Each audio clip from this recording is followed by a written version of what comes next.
So here's one of those targets. He's just not sure what it was. It's a metal plate, so it might have been part of that. We found some printing plates. I was going to share some of those with you that I found, and plus that one time I cut my finger on one, but this is obviously metal, and it says 15-foot Coleman canoe with something, and then $225 Pioneer, saw for $150, $70 for tire chains, and something for 20 bucks, and there's a phone number, 837-4693. We're actually gonna call that when I get home today and see if they still have those chains for sale for 70 bucks. Looks like they were for 165 tires, even though I don't have those size tires. I want to see if after all these years the prices come down a little bit. So thought that was kind of cool. It says it's just a metal plate, but that's obviously part of an advertisement. So it came from one of those old printing plates. Like I said, I came across about 20 of them in my dad's garage. I was talking with Scott after I'd found that one metal plate. He's like, there's a whole bunch in the garage. And so I went there, and sure enough, they were there. So I'll actually share those with you at the end of this video, or someplace in the video. Plates I found that Scott had told me about were up in my dad's garage that he had collected at one time. What these are is old printing plates. This one just happens to be from Wednesday, February 20th, 1974. It's from the Butte Anaconda, Montana Standard. As you can see, they're really cool. They're made out of a tin. So what I'm guessing is there was some areas where they were using this stuff as you could even use it for your roof. So I'm going to let you get some of the shots of the stories here. Like right here, this one is Evel Knievel's counterpart, has all the answers. Just about an hour from me is Butte, Montana, and that's where Evel Knievel grew up. My aunt used to actually live just down the street from him, and they did not like how much they would ride up and down the streets, tearing up and down at all times of the day, all times of the night. But yeah, people outside of Butte probably loved Evel Knievel, so I'm going to show you a couple more of these.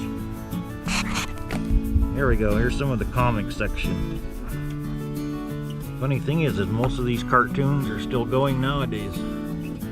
Let's see, there's Blondie, Andy Cap, Ricochet, Beetle, Hyan Lewis, Funky Winker Bean, of course the Peanuts. There's the BC, they've been around forever. Well, they used to have the Archies in this one though, we've lost that over the years. Dennis the Menace, he's been around forever. So most of them have still been around for a long time.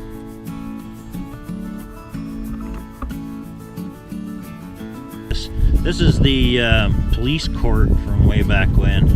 It said speeders along contributed varying amounts to a total of 596 bucks over the weekend.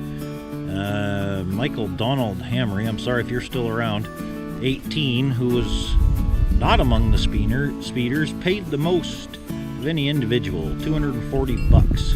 Even with enough bond to cover, he pleaded guilty to drunkenness, $15, disturbance, $25, interfering with the police officers, $100, and resisting arrest, $100 more. Gene Witt failed the show, so his $150 bond for drunken driving was forfeited. William Stewart, 19, stood trial on complaints of careless driving and having too loud of a muffler, to which he pleaded innocent. On conviction, he was fined $15 on the first and $25 on the muffler deal. Pat McClafferty, again, I'm sorry if you guys are still alive, but this is public record, pleaded innocent to disturbing, but was found guilty for a $25 fine. The other party, Sherman Osborne, forfeited a $25 bond in the same instance.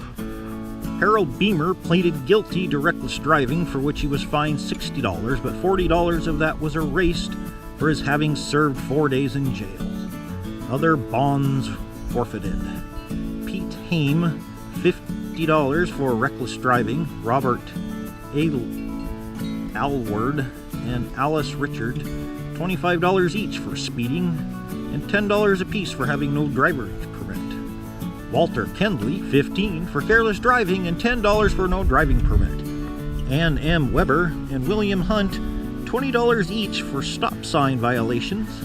Ida Hayes, Gary Rubrecht, and James Richard Jr., $25 for passing a stopped school bus. Oh, you bad people. Gary Rubbish and James Richard Jr., if you're still around, hey, shame on you. $25 for passing a stopped school bus. And Patrick Borner, Forrest Cobbler, and Paul Battermans, $15 for careless driving. Trial of Richard Lee Harrell, accused of disturbing and assaulting, was continued to Thursday at 2 o'clock. His bond was set at $25 and $100. Which one is it?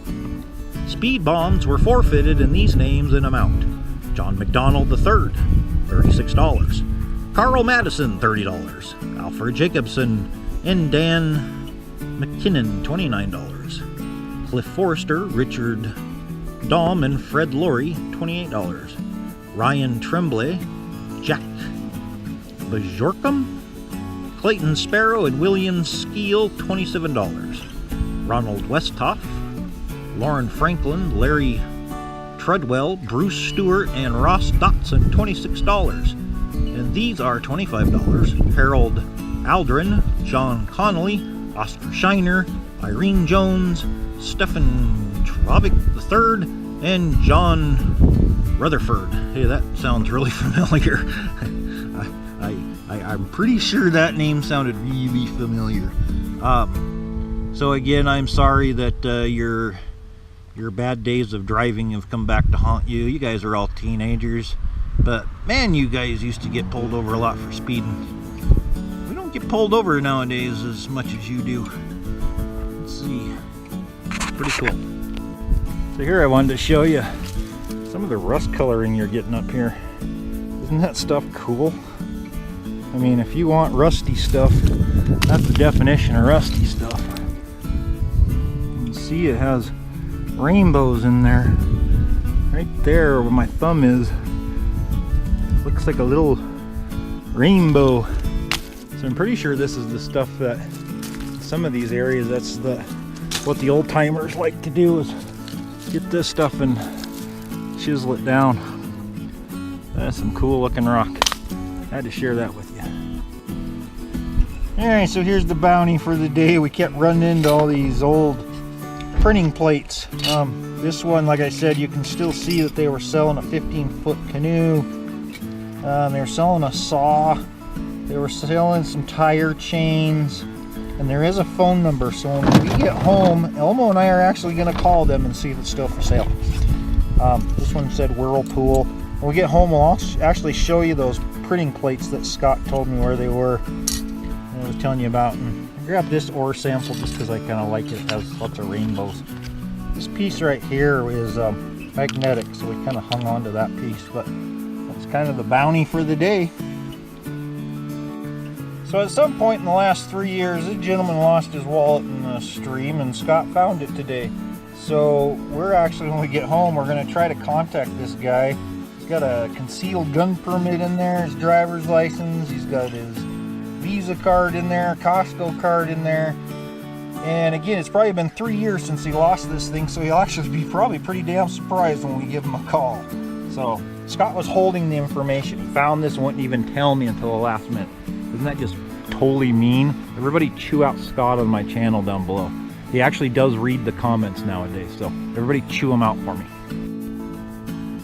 So Melmo and I just got back from delivering that wallet. We actually did some research and found out the gentleman's name, and were able to get a hold of him on the phone. It took us a few phone calls, but we were able to track him down, and we went and delivered it. And the strange thing is, he happens to be one of our neighbors almost. He only lives about 5 minutes away from me, so that was kind of cool. I'm with Melmo right now because Elmo's hanging out with Scott. It is Scott's birthday today, so Elmo wanted to make sure he slept good tonight, so he's going to keep an eye on him tonight as he's sleeping again. Of course, most of you guys have met Melmo. Hey, what up? Yep, so Melmo and I took the driver's license, or the wallet, over to him. We found out it's been almost 3 years since he lost that wallet. And it traveled darn near 4 miles down the river. He had lost it at this waterfall that's up there. And Scott, I, and Elmo were easy 3.5 to 4 miles down from where the waterfall was today. So that wallet's made it quite a ways over the last few years. It probably has some stories to tell itself, but I wanted to share that with you. That was kind of a neat way to end the day, is get somebody's driver's license. I think there was a credit card in there, his Costco card. He is a gold member, so everybody treat him with kindness. I think anytime you see somebody with a Costco gold card, you're supposed to bow. Costco. I'm sure he's probably watching this video because Elmo and I gave him a little thing. So don't get mad at Elmo and I. We got to make fun of you somehow. I mean, we're going to be nice and blur out your name, and we decided to blur out your picture too. Just so all your buddies don't give you crap. Okay, see you later. Bye. So Melmo and I were just sitting here talking about the fact of how funny this is going to be on Monday when this poor gentleman gets back to work, and he says, hey guys, remember that wallet I lost almost 3 years ago? They're going to go, yeah, someone finally found it at the falls? He's going to go, no, it was like almost 4 miles down the stream. They're going to go, wow, that's cool. He's going to go, well, not as cool as who found it. They're going to say, what do you mean? He's going to say, Elmo found my wallet. Out of all the people in the world that would have found my wallet, how in the world did Elmo find it? That is just, it just doesn't happen in the world, man. That's just one of those dun dun dun. What do you think, Melmo? That's kind of strange. It's going to be kind of funny. They're going to give him a lot of guff over that for years. Oh.